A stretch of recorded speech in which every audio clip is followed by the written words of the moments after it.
Now we are seeing unity in Bero's family, a family that was shattered and scattered in the previous episode. In this episode, I see unity, I see love, I see understanding, I see forgiveness. Hey guys, welcome back to Sahara Movies. I'm Lydia once again and I'm your host for today. If you are new to this channel, don't forget to subscribe for more videos and more updates. So today we'll look at Abattoir Season 2 Episode 4 review and then Episode 5 expectations. If you are new to this channel, don't forget to subscribe for more videos and more updates. Let's get started. So as Mike-Bamiloye was attacked at the courtroom, he was just surprised by the words of his own biological son. So he unfortunately had an heart attack. That was how the episode 3 ended. He had an heart attack, and then in the up next that was showed, we saw that Mike-Bamiloye was in the hospital. And in my previous review, I was saying that maybe this is a time for them to come together. This is a time for them to understand that unity is strong. This is a time for them to understand that they can be together as one to fight one common enemy.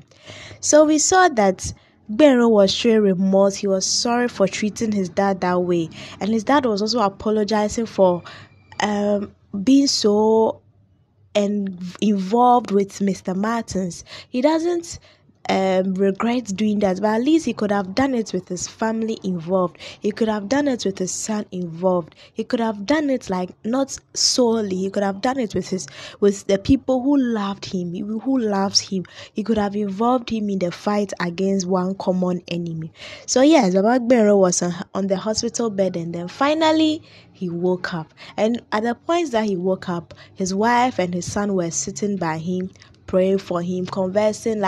He woke up to a very serene environment. He woke up to what he wanted to hear. So that is the Mike-Bamiloye part of the story, and I felt it was touching enough after what Bamiloye did to him at the courtroom. He had every right to apologize to his own dad for maltreating or mistreating him. Now let's go to Flora confused. Flora is so confused at the moment. You have received 1 million naira. Isn't 1 million naira enough for you to escape from the city? I don't know, I don't know if it's a storybook or it's a type of wine. Escape from the city. Isn't 1 million naira enough for you to just vanish and leave Buddy alone? Just leave him, forget about him.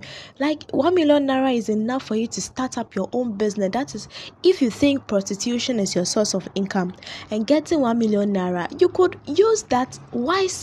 But because Flora is let me say, she's in darkness, she doesn't really know light.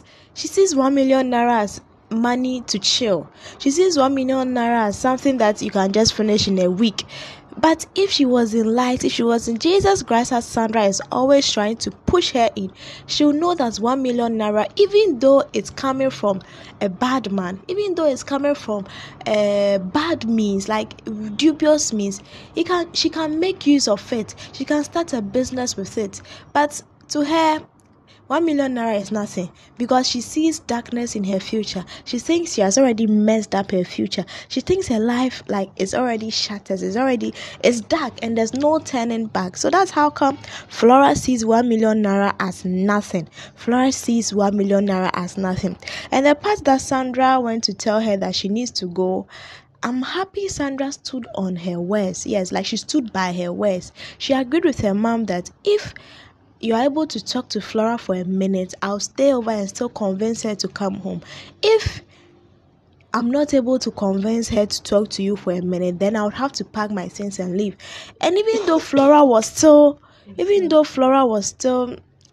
convincing her, please stay, giving her the possible reasons for her to stay, she still stood on her grounds that no, if you want me to stay, then you need to talk to mommy for 1 minute. And that's a good thing. We have to stand by our words. Sometimes it's very difficult to go by our own words, and then in difficult times we just go back, or when we are convinced or lured a little, we just forget our own promises. But here, Sandra stood by her words confidently. She stood by her words. She stood by it that this is what I agreed with my mom.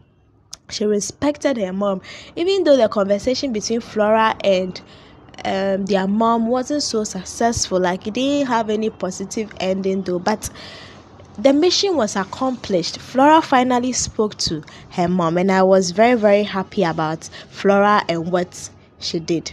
Now, the next scene was when Flora went to the restaurant and she was excited, she was happy, she was drinking. She's not drinking because she has won 1 million naira. She's drinking because she feels her life is empty. She has nothing to lose.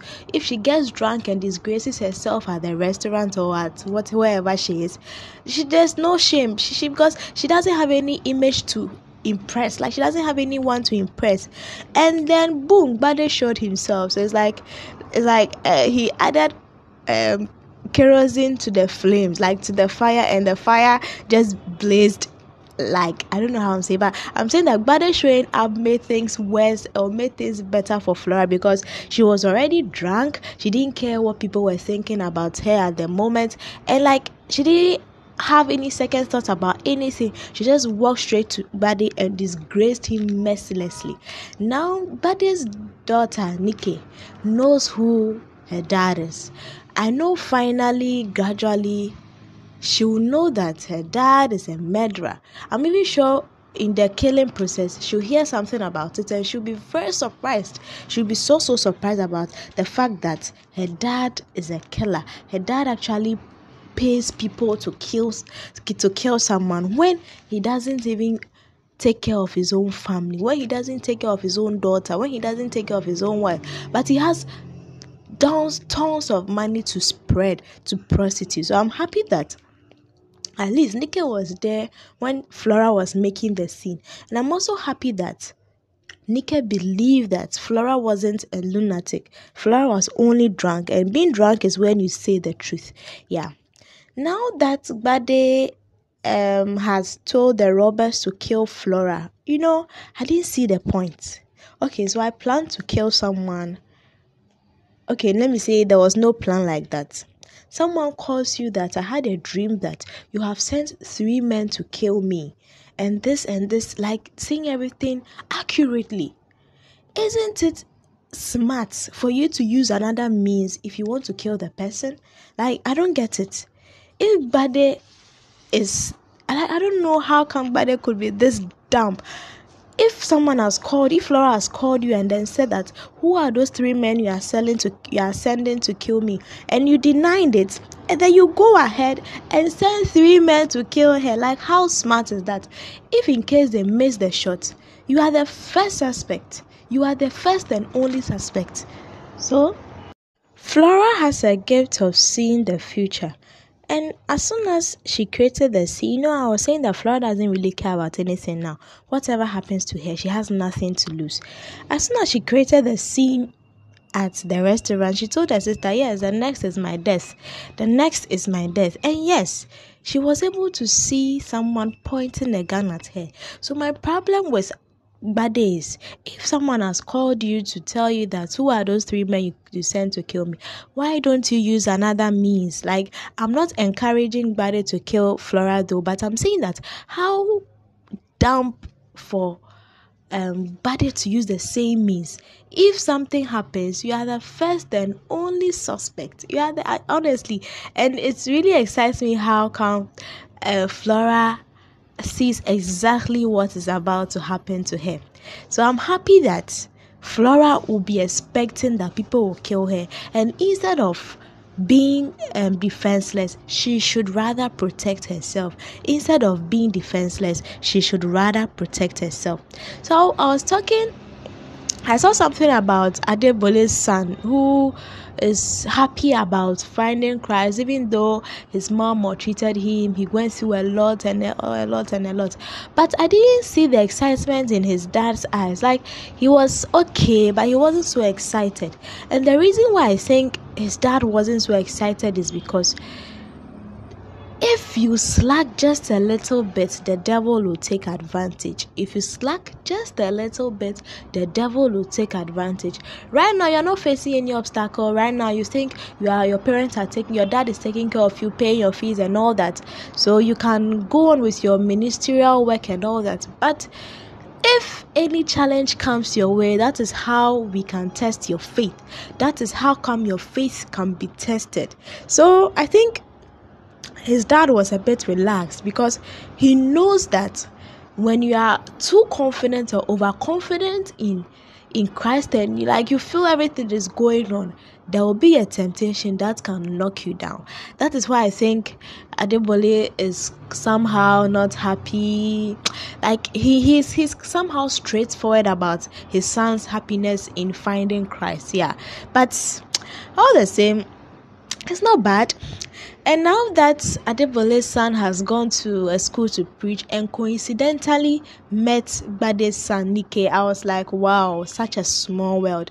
They try to tell us how the world behaves in movies. Sometimes when you haven't experienced anything like that, or you haven't seen anything like that, you think, oh, these movies are exaggerating. But when you have gone through them, you've seen, you've experienced, when they are showing it in movies, you know that, wow, this is something that can happen or that happens in real life. So Nike meeting Adebole's son, I was like, whoa, this is a small world in need. And I'm happy that there's a connection between them. I'm happy that Nike will have to accept Christ and maybe transfer that chain to her dad. Maybe when she changes at home, her dad will notice that, hey, my daughter has changed. My daughter has changed. And my daughter has changed and all that. So, on the up next part, we saw Benro. No, not on the up next. Benro was praying for Mr. Martins. The time we saw Mr. Martins, he was asking for what. I know Mr. Martins' mind has been tormented. It has really, really been tortured.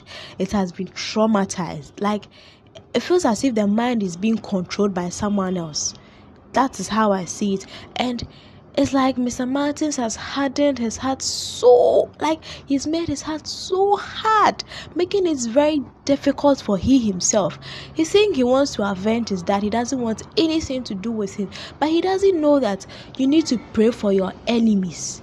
You need to pray for them the more, so that you know their plans. When you pray for them, you are revealed what they are planning against you. That is what I think Mr. Martins should do. He should pray for his dad, so that any plan his dad has against him, it might be backfired or it might be revealed to him.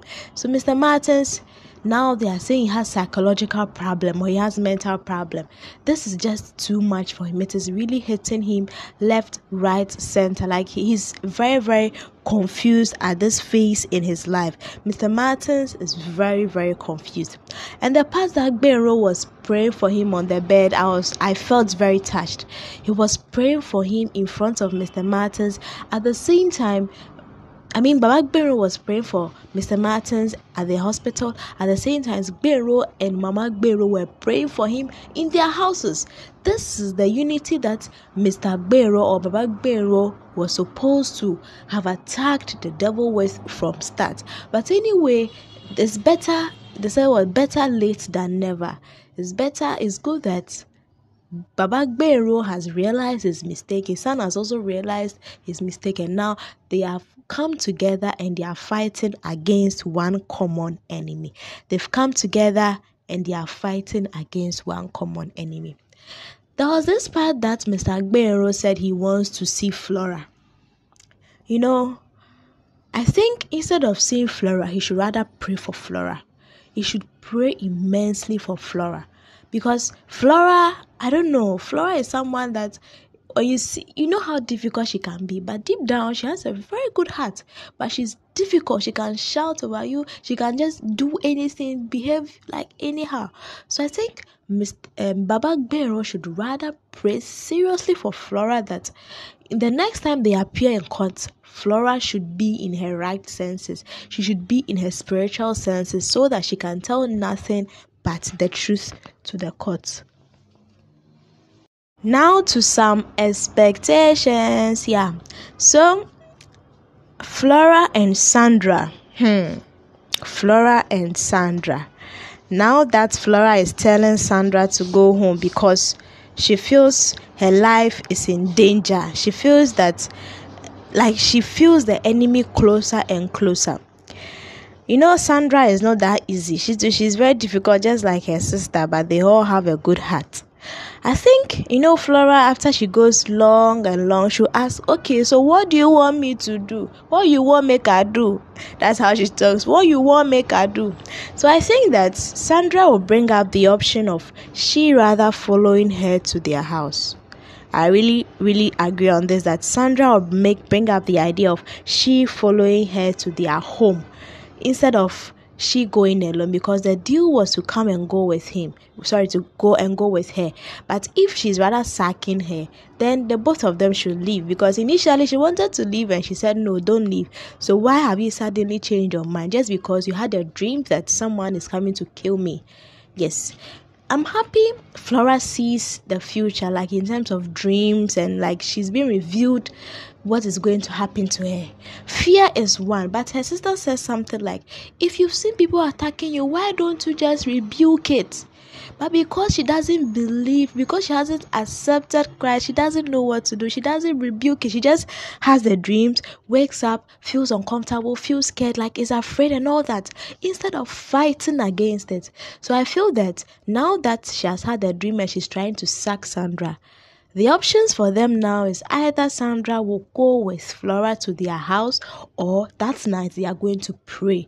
They are going to pray immensely. They are going to pray immensely for their protection. They are going to pray immensely for their security. Yeah. So that part I really, really wanted to come true. And as I said about Kele, who might slacken in his faith, Adebole's son, who might slacken in his faith because he needs to face a certain temptation that might either bring him down, and then that is when his dad will be there to raise him again. His dad will be there to support him. Yeah. So I'll end here for today. Let me know what you think about this episode. Did you like it? How was the twist for you? What are your expectations for the next episode? Please let me know in the comments, and I promise to reply every comment, each and every comment. So if you are new to this channel, don't forget to subscribe. My name is Lydia once again. Till next time, bye.